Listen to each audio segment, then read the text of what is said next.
কথার কোনো গুরুত্ব আমি কিছুই পাই না। ইতিমধ্যে আমরা সবাই বিষয়টা জানি। চলেন দেখি হাদিস কি বলে। এই হাদিসের বইটি বহু পুরনো, নাম হচ্ছে তাজকিরাতুল আম্বিয়া। ৩৯ বছর আগে আমার বাবা এই হাদিসের বইটি কিনেছিলেন। হাদিসের প্রথম পৃষ্ঠায় লেখা আছে, সর্বপ্রথম নূরে মোহাম্মদী সৃষ্টি। এইখানেই আছে নাস্তিকদের সমস্ত প্রশ্নের উত্তর। নূরে মোহাম্মদী হইতে সমস্ত সৃষ্টির অস্তিত্ব।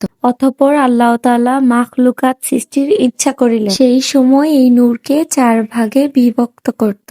প্রথম অংশ হইতে কলম, আর দ্বিতীয় অংশ হইতে লাওহে মাহফুজ, এবং তৃতীয় অংশ হইতে আরশ মোয়াল্লা সৃষ্টি করিলেন। পুনরায় চতুর্থ অংশকে আবার ৪ ভাগে বিভক্ত করিলেন। প্রথম অংশ দ্বারা আরশ বহনকারী ফেরেশতাগণ, এবং দ্বিতীয় অংশ দ্বারা আল্লাহর কুরসি সিংহাসন, আর তৃতীয় অংশ দ্বারা অবশিষ্ট অন্যান্য সকল ফেরেশতাগণকে তৈরি করিলেন। এরপর এই চতুর্থ অংশকে পুনরায় ৪ ভাগ করিলেন। প্রথম অংশ হইতে সমস্ত আসমান, এবং দ্বিতীয় অংশ হইতে সমস্ত জমি, আর তৃতীয় অংশ হইতে বেহেশত ও দোজখ সৃষ্টি করিলেন। পুনরায় আল্লাহ তাবারাক ও তাআলার নূরের অবশিষ্ট এই চতুর্থ অংশটিকে ৪ অংশে বিভক্ত করিলেন।